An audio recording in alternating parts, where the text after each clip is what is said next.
Welcome back. Happiest Mind is the stock on our radar right now. They've reported a good top-line growth in Q2. Margins too have fared pretty well, but the company has lowered its full-year guidance at 12% on an organic basis versus 25% that they had earlier spoken about, which included organic and plus some potential acquisitions. We're now joined by the Executive Vice Chairman Joseph Anantharaju and Managing Director Venkatraman Narayanan on the show now. Gentlemen, morning and thank you very much for joining in.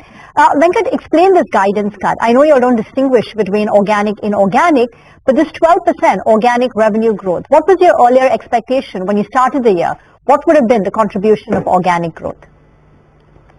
Thanks very much for having us on the show. So when we started the year, we had a couple of larger names in our acquisition pipeline. We had taken that into account while coming out of the guidance at 25%.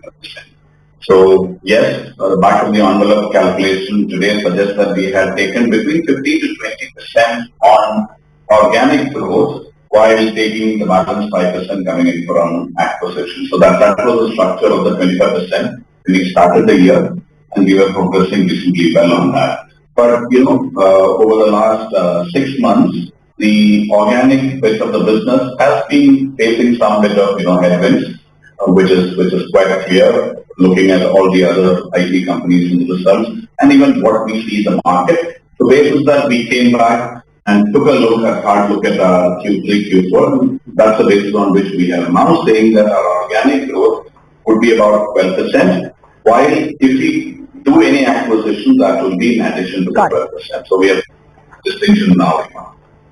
So the organic revenue guidance has come down from 15 to 20% to about 12%. What does this bake in terms of Q3 and Q4? What are you expecting? So if you look at the half year over half year, in constant currency, we have done about 12.7%.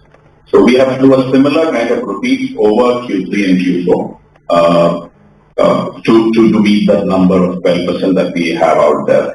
While that, I should also caution you that typically the third quarter for us, which is October, November, December, is a softer quarter. And unlike earlier years, we have 2 less working days. It may look very operationally focused answer, but each day is about $750,000 at our size. So it's a lot more for the larger companies.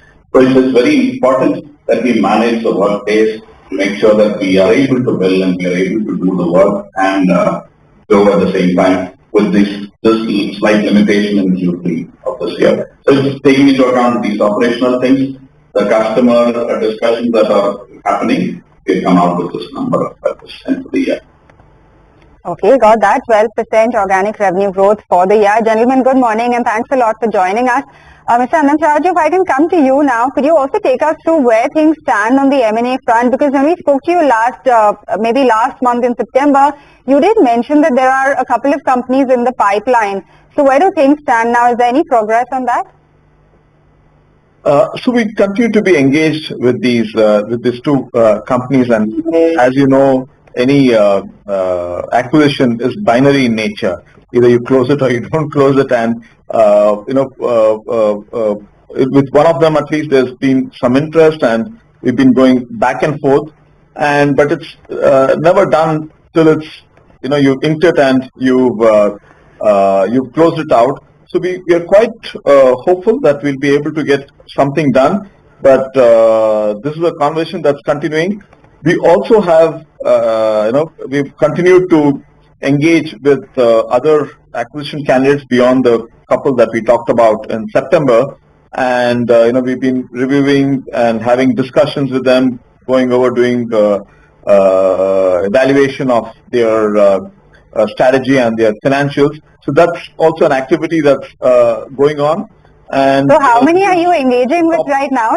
Last time we spoke, you said around 2 or 3 candidates. How many are you engaging with right now? Is there any kind of timeline? Because on one, you did say that there's significant interest.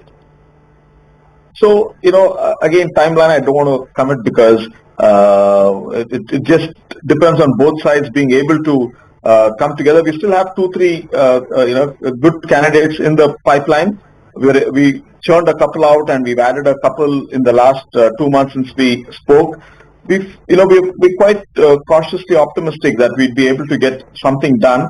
But as I said, you never know till you actually close a deal, and so that's what. But it's a huge focus area for Venkat, me, and for the rest of the executive board. So hopefully we'll hear more on the acquisitions bit in the coming few weeks or few months. Venkat, you want to come in on that? Always hopeful of closing that acquisition, as Joseph mentioned, it is binary. And there are very small things that keep it from closing. And the hope is to make sure that we iron out those things, if any, and close out those discussions at the end. Sure. So Venkat, let me come back to organic growth and what's happening with the business here, because that drawdown in the guidance from 15 to 20% to 12%, could you give more color on it? What made you lower that number? What exactly are clients saying? Are these deferrals we're talking about? Are there potential, sort of cancellations, or just what is the client mood and environment like? And if you could just tell us about, the individual verticals as well. Where is this most apparent? Let me just give you the numbers perspective, and then Joseph can add because he's closer to the markets.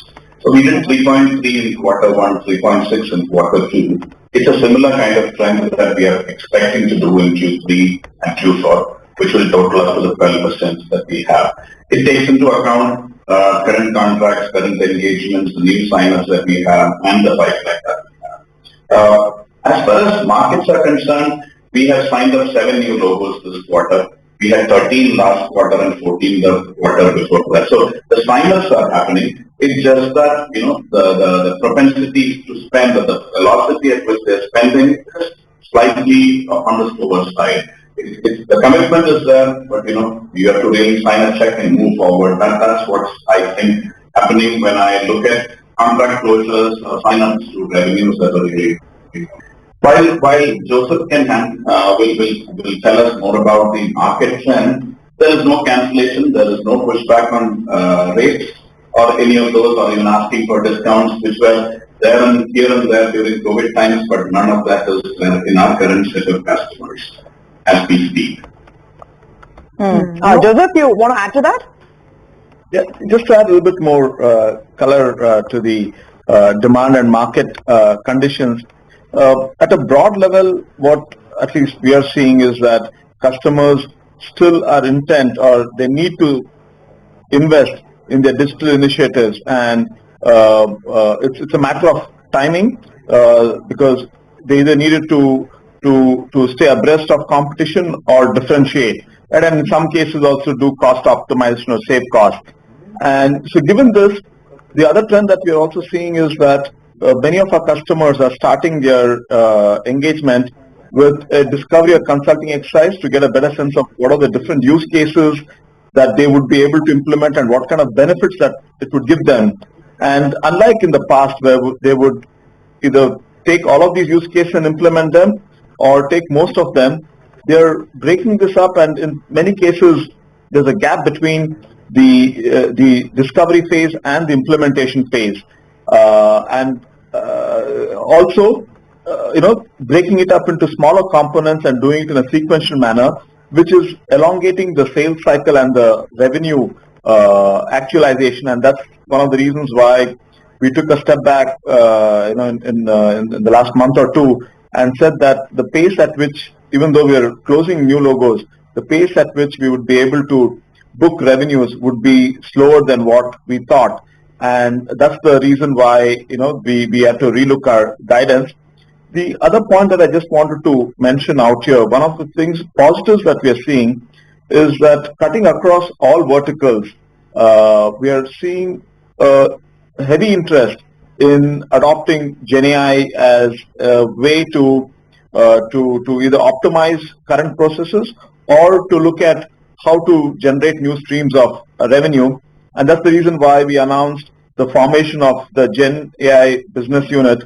Even though we've been for the last 1 year investing and building capabilities, we thought that it had the potential to be a separate business unit, to be to give us significant revenue boost and that's the reason why we went ahead and established this business unit.